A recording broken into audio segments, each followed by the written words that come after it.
종합제TV 시청자 여러분 안녕하십니까. 2018년 12월 28일 저녁 11시를 넘었습니다.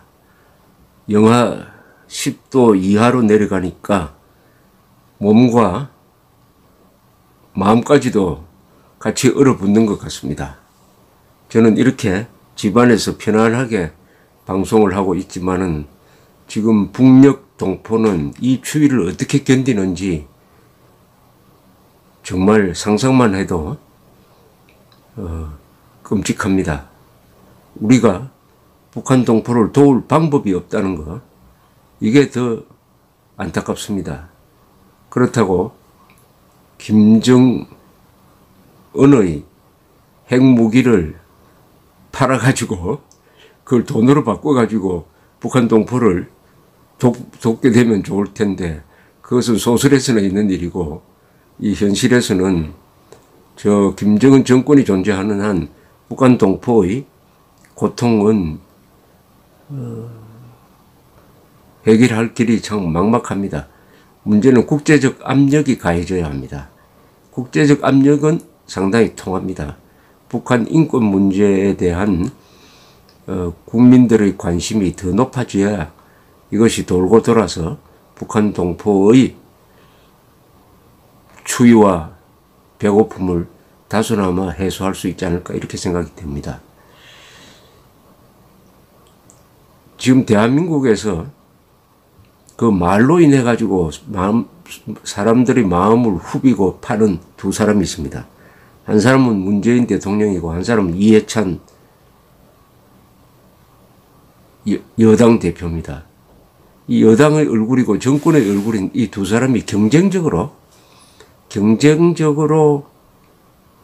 사실이 아닌 말을 하고 선동을 하고 사람을 공격을 하는데 거의 인격살인적인 발언까지 서슴지 않습니다. 정말 말이 사람을 죽인다고 하더니 이게 돌고 돌면은 두 사람이 말로 또 당할지 모릅니다. 말로 흥한 자 말로 망한다는 이야기가 이 두 사람에게 적용되지 않을까 하는 그런 별로 좋지 않은 예감이 있습니다.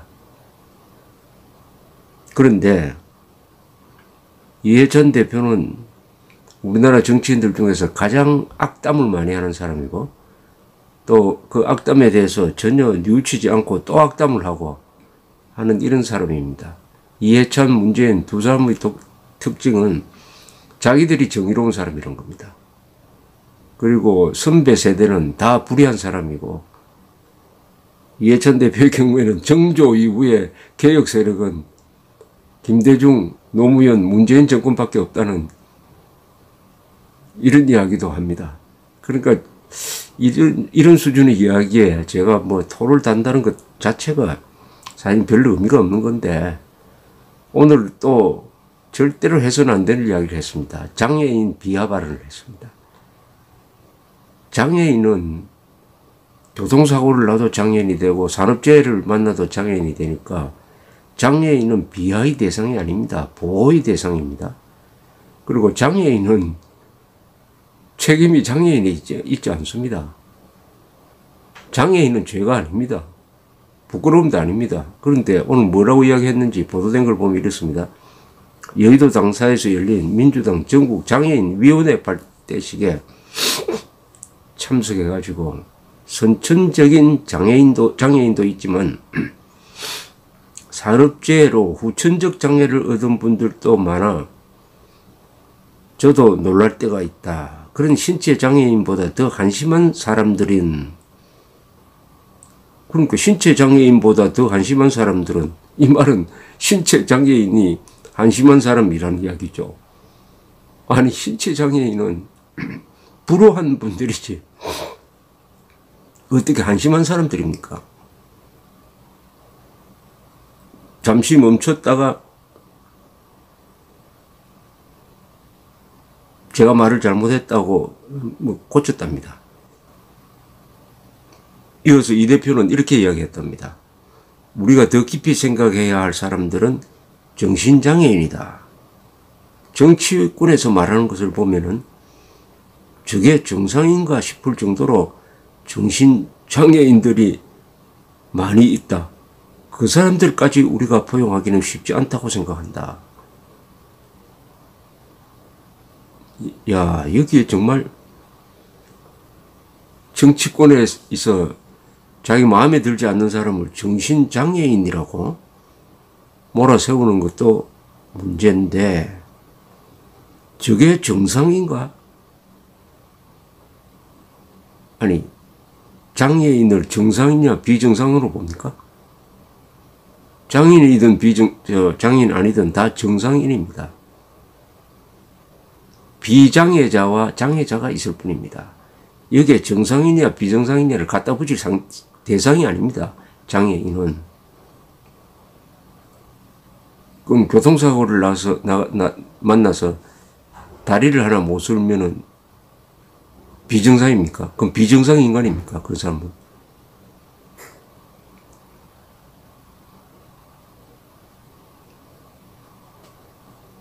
이 조선닷컴에 의하면 이날 행사는 장애인 당원이 중심이 돼 꾸린 장애인위원회 출범을 기념하여 임명장 등을 수여하는 자리였다고 합니다.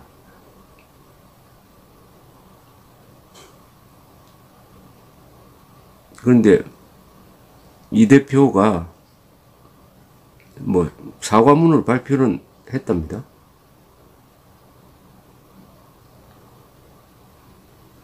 최근 유튜브나 SNS를 통해 허황된 가짜뉴스를 퍼뜨리는 일부 정치인들의 행태를 비판하는 과정에서 장애가 있다는 비유를 들었다. 장애인을 폄하할 의도는 전혀 없었으나 장애인과 그 가족들에게 오해를 불러 일으킬 수 있다고 생각한다는 공개 사과문을 발표를 했다는데 이미 말이란 것은 한번 쏟아지면 죽어서 담을 수가 없습니다. 더구나 유튜브나 SNS를 통해서 허황된 뉴스를, 가짜 뉴스를 퍼뜨리는 진원지가 청와대 아닙니까? 청와대고 더불어민주당 아닙니까? 더불어민주당과 청와대, 문재인 지지 세력처럼 가짜 뉴스, 엉터리 정보를 많이 퍼뜨리고 이제는 국정에 그 가짜 뉴스, 허위 사실을 국정 지표로 삼고 있는 사람이 누구를 지금 비판을 하고 있습니까? 누구를 도대체 비판하고 있습니까? 이 정권은 그 어떤 가짜뉴스에 대해서도 항의할 자격이 원천적으로 없습니다. 없습니다. 그동안 자신들이 했던 가짜뉴스 거짓말을 쌓아 올리면은 아마 에베레스트 산보다 더 많이 올라갈 겁니다. 그런데 다른 사람들이 비판을 한다고 그 사람들이 장애인이라고 정신장애인이라고 몰면은 어떻게 됩니까? 이게 처음이 아니잖아요. 지난 11월 25일 중구난방 더불어민주당의 미래를 생각하는 당원 토론회에 가서는 이승만, 전두환, 박정희, 독재까지 쭉 내려오고 10년 집권했지만 바로 정권을 뺏겨 다 도루묵으로 만드는 경험을 했다. 우리는 아주 극우적 세력에 의해 통치돼 왔다. 민주당이 20년 이상 집권해야 한다. 10년을 집권해봤자 금강산 관광, 개성공단, 복지정책 등이 무너지는데 불과 3, 4년밖에 안 걸렸다. 아니 도대체 금강산 관광이 왜 중단이 되었죠? 북한군이, 북괴군이 경고도 하지 않고 바닷가에 나온 박왕자 씨 등을 쏘아가지고 사살하니까 우리가 위험해서 관광을 안 보낸 거 아닙니까?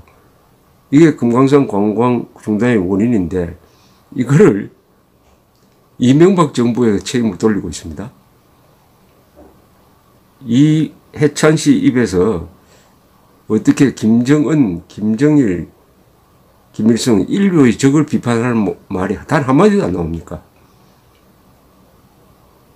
악담을 해야 할 사람한테는 악담을 하지 않고 대한민국 그리고 대한민국을 발전시킨 사람에 대해서는 악담을 하고 개성공단도 개성공단을 누가 폐쇄하도록 몰아갔습니까? 북한이 수시로 개성공단 문을 닫아가지고 거기 근무하는 남한 사람 고향 집으로도 못 가게 잡아두고 억류하고 했는데 어떻게 개성공단을 계속 돌릴 수가 있습니까?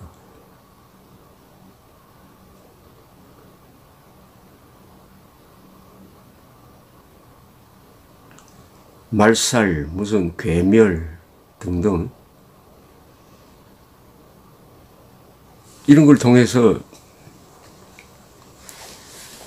우리가 확인할 수 있는 것은 이해찬, 문재인 이 두 사람이 이끄는 이 집권 세력은 가슴에 증오심을 품고 있습니다. 증오심뿐만 아니라 독선을 갖고 있습니다. 자기들이 가장 정의롭다는 겁니다. 이 증오심이 독선의 뿌리를 내리니까 더 위험합니다. 더구나 권력을 갖고 있어요. 독선의 뿌리 내린 증오심으로 권력의 칼을 휘두를 때 어떻게 되느냐. 그럼 거기에 대해서 우리 국민들은 어떻게 방어권을 행사할 것이냐 고민하는 겨울밤입니다. 감사합니다.